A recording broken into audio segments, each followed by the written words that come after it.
Okay, and here we are. Depending on what time zone you are in, which is regardless to me, I say to everyone good day. My name is J.R. Perez. For those who know me inside the music industry, I'm also known as Baz the Assassin. B-A-A-Z is the way you would spell that first name. You can check me out as far as music on ReverbNation.com /I am Baz. But we're on another note today. I was requested and encouraged to participate in giving my thoughts on a dissertation about a specific topic. For those who's getting ready to listen in, I'm about to read what I wrote for this topic. I hope you enjoy it. The topic is called Helpmates. Follow along with me. The topic alone is more powerful than most have even took the time to recognize its meaning, or determine what weight and value the subject holds interpersonally to all of us. I could feel comfortable speaking on this subject because I was an individual that walked life ignorantly through life, but knew better. So here's my first question to you. To the men. Number one, are you willing to admit your selfishness and ignorance committed daily? In order to evolve, grow, we must first get past ourselves. Yep, that's the truth. Fellas, you can't grow as a man in this world and embrace your manhood until you let go of the immature conditions that you've become accustomed to. The days of hanging out with the guys, going to the club, kicking it on the corner for endless hours, watching the choosers, the girls to be exact, pass by you as you think they're just another candidate to add to the roster of many, collecting phone numbers on which you will no doubt forget about as soon as the next 7 digits are in your pocket. We tend to forget that there's a whole different resume being added to our profile and spread along faster than the World Wide Web even moves. But it's not the kind that keeps you employed or even on call as a prospective keep to a woman's eyes. Sadly speaking, you become a useless pawn on their chessboard of dominance, all because you wanted to continue living in ignorance. Plain and simple as put. Nobody can say I'm wrong about that. We do it all the time. Number two, here's another question. Do you still find yourself visualizing a complete and fruitful life? It's human nature as a child to hold on to dreams. There's a vision in a child's mind that we grasp early on.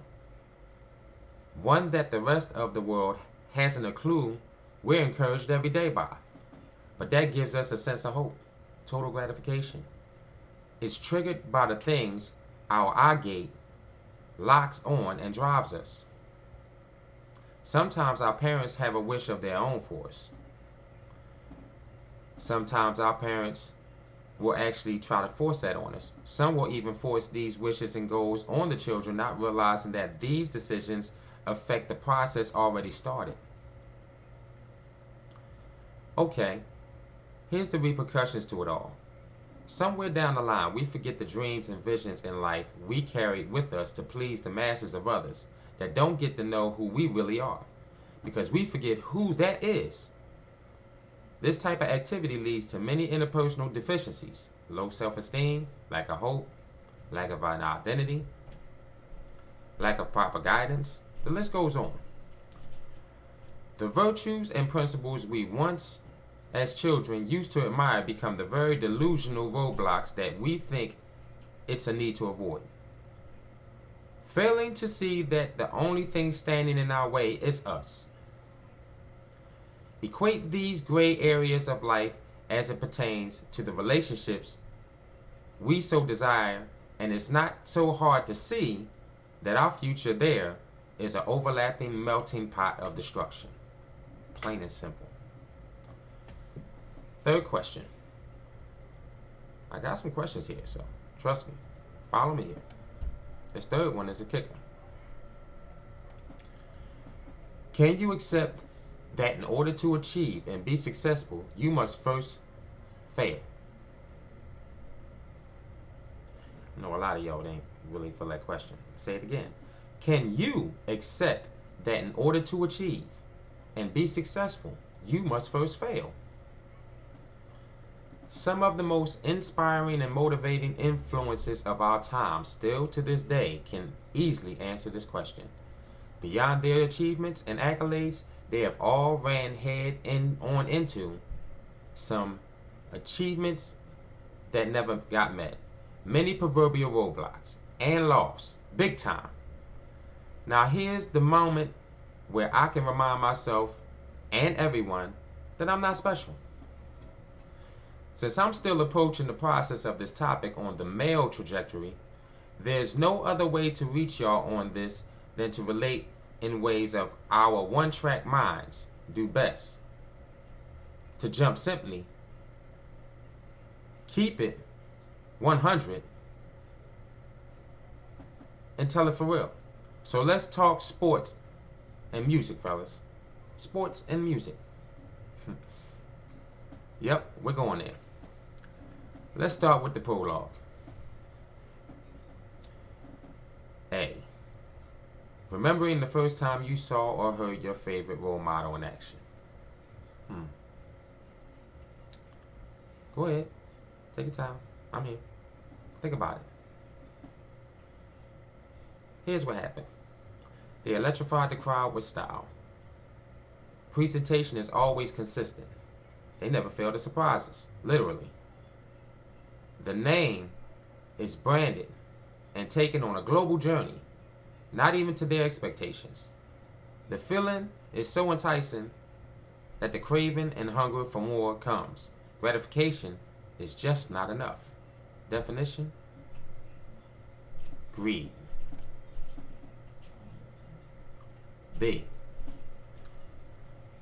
The feeling you first had when you chose the path you would travel. Okay, this is where you have finally, supposedly, picked the object of your desire. The one thing you think you're good at. Great. So great at it. You make your first move, and so the game begins. Excuse me, but damn. I've been waiting to use that line.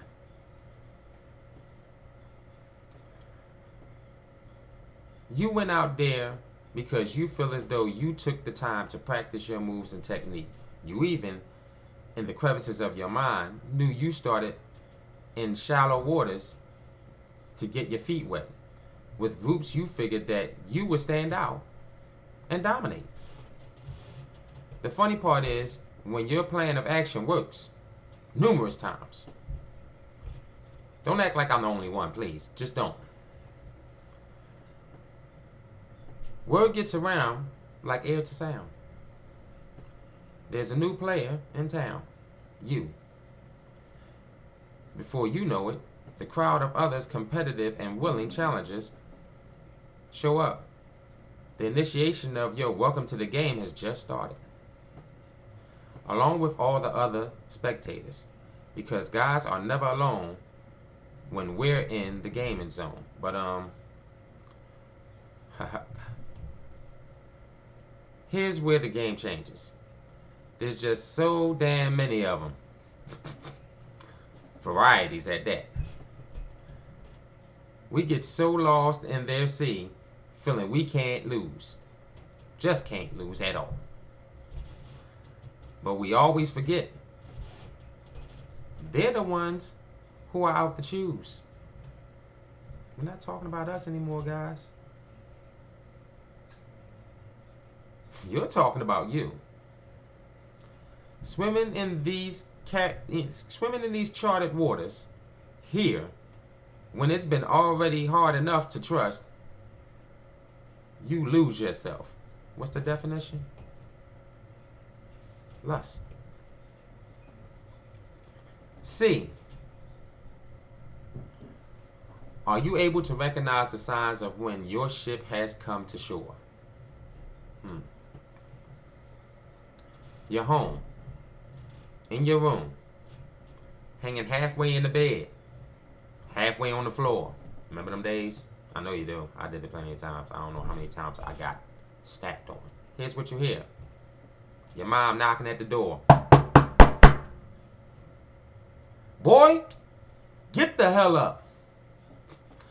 You know I don't play that laziness in this house. Who do you think you're talking to? Better get this mess together. Don't you have something to do? I heard it all the time, I swear to goodness. It's like a replay in my head. Can't get over the fact that I heard it so much. Ain't no sleeping all day up in here. I got the worst of them. Here's you in the back, in the corner of your mind. Damn. You say, what time is it? Mom says, that's what I'm talking about. Following now? What I'm expressing to you here is that we are so wrapped up in the person we see today that we somehow forgot about the son that we were prayed and raised to be yesterday. They do still see us like it was 12 hours ago, you know. They really do. But it's so true. Yet so real. If our parents thought for 1 second that we would go this far into the wilderness with no compass, they would have took the time to teach us Braille. The sad story is that most don't see the ship at shore, but we do get to see it set sail. You missed it. Definition: betrayal. To nobody else but yourself. In other words, you failed. So I'm going to leave y'all alone for a second, guys. To the women, I'm not leaving y'all out at all. I'm not going to do that. Here's the question for y'all. What's the most significant part of you being you that's so obvious yet hard to see? Development shows nowadays at the tender age of 2 or 3 for little girls. It all begins with the greatest male figure in your life, Mr. She can do no wrong in life. Hey, Dad. He gave you all the initial attention you wanted, mostly needed. You felt like his greatest gift ever and also enjoyed the view of having both mommy and daddy there to cater to your every whim. The prestigious princess of the castle. Gifts fell at your lap. You were showered enough dolls to fill a room. Candy for your scraps, candy for your scrapes and bruises. Plenty of ice cream and cake moments. Total bliss. Of course, that was to your initial view. The change begins at the first sight of change in the house atmosphere. Dad doesn't hang out at home as much as he used to. Comes in late most nights. You notice it because he wasn't there when you were ready to go to bed, to tuck you in. Mom doesn't seem as happy or as friendly normally. Her attitude flares out a lot. She snaps out on you over things that tend to usually be small. Then come the arguments. The ones that they don't seem to stop and see you watching. It also happens during the late nights when you're supposed to be sleeping. Then you get to meet the girlfriends that mommy has, who comes around to talk about daddy. The conversations you hear don't sit too well with you. There's an empty and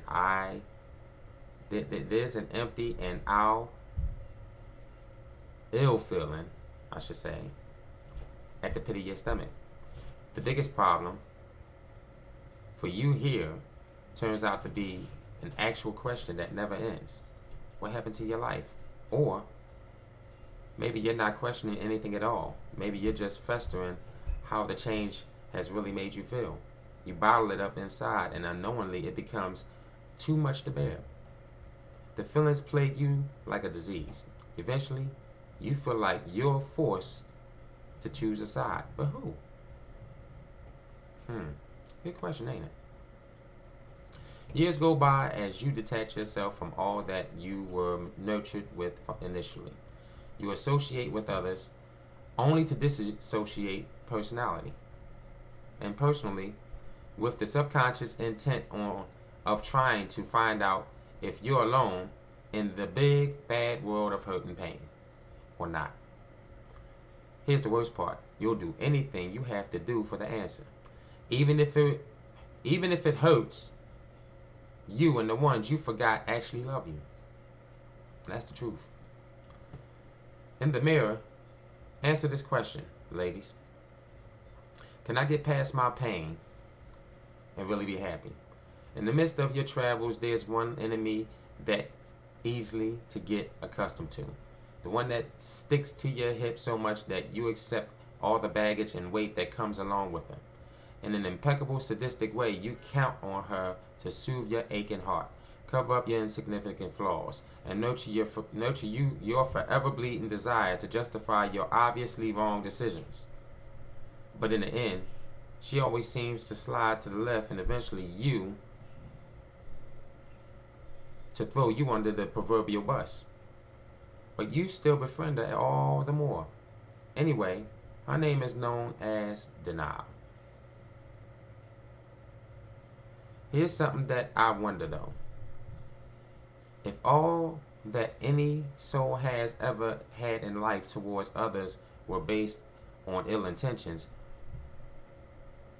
what would make them believe that there would be any blessings coming in their directions? Let's try to picture this. There's a girl or a woman out there that has lived a life so full of pain and disappointment she feels that there's nothing else available to believe or see through her naked eyes. So she expects nothing greater. To her, it's a fantasy. If you put it in her face, present it to her, and as to say, it's all yours. You can have it. It's free. She would rather tear this opportunity to shreds and burn it down before your very eyes. She'll go as far as to make it her lifetime mission to curse and bring torment to everything you love and stand on. This woman will go to unimaginable heights in her lifetime to see you perish.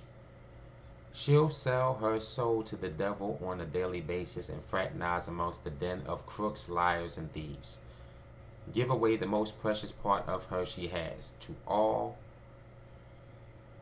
satisfy her anger, and embrace her pain. I've seen this before. I really have. Today I can identify it better when it's around. I was even the fool who became the victim to her heart and desires. The reasons I say this is because even the most rotten apples from the bunches that fall from the tree of fate desire to have the gift of nurturing and happiness. But the moral is you can't have what you haven't earned. Ever. Even if you get to hold it, you're not guaranteed to keep it. I choose to answer your question here with my own question to you. What are you willing to let go of to find your happiness? To end this, I want to talk about something that separates the men and the women out of this altogether. To the children of the day. Since I don't expect to see any children really paying attention to this segment, I send this part of the message to the souls of whom represent the younger lives they left at home today, to be here and grasp the importance of what place they carry in the future of our legacies abroad. Many of us were in the same place that they are now, in need of guidance, not confusion.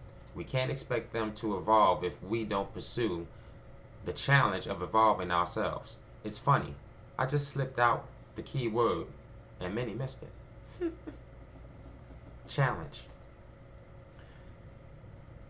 The moment we decided to venture out on our own path was the moment that independent game of life chess began. We found something so intriguing to us that we just couldn't wait for the guidance or answers that we didn't have, moreover, needed. It was then that we accepted our personal goal. Now, today I understand that there's a chain effect to that word. For every goal we set, there's a challenge. For every challenge we accept, there's also a sacrifice to make. Going down this road, we'll suffer many losses. We'll leave so much of our young past lives behind. But if you're a parent on your way to being one, you will need help. You will. You will need guidance. And you will, and if so, happen to have your mate riding with it in this venture, don't believe the BS. You know what I mean. You will need each other. If you happen to not have that significant other next to you, for whatever reason, don't fret. Your blessing is just around the corner. Take it from someone who knows. Never lose your faith. The question of where this guy is coming from, or does he actually live, what he says is in the air, no person following this subject in their right mind will be faulted for thinking this. I mean everyone, from your average smooth-talking street thug to novelist, radio show host, would be able to form together proper words for the sake of entertainment or credibility for your brownie points and attention. Allow me to clear the air for you, please. Just small thing to say. Many in my family may not be willing to vocalize this, but our lives were and are so broken that it's an ongoing process to this day when it comes to repairing. These words come from a place of harsh memories and cold experiences. My mother married into a dream of a man that ended up becoming a living nightmare.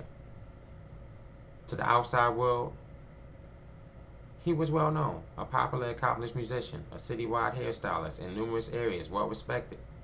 But behind many other walls, we're a totally different story. I'm talking about a mentally and physically abusive person, a cold plagiarist, most known as an unconcerned parent to many of his children, a drug abuser. The list goes on. But in short, he was a tyrant with an extreme anger issue and a lack of morals. Years of being under the influence of what this shell of a man was capable of is the reason that I can say safely that these things out loud, I went through it in ways you could never imagine. As a boy, I stayed silent. I dealt with what seemed to be the normal in my life. It was like stuffing every secret memory you have in a flimsy lunchbox that was losing space and desperately seeking some room. But it wasn't the pain of memories that brought this to surface for me. It was the fear of ending up being just like him. It was recognizing the small yet detailed traits I had picked up along the way. It was my anger that I harnessed, and that binded me for so many years to who I allowed myself to slowly become. For you, it's just a conversation. For me, it's my healing process. So just remember these things before you judge the book without understanding the message. I'll close with that, and I'll send a poem on my next one for you called Fear. This is JR once again signing out. I appreciate your time. Once again, I appreciate the fact that you actually listen, because this is all truth. There's nothing here worth wasting my time or yours BSing about.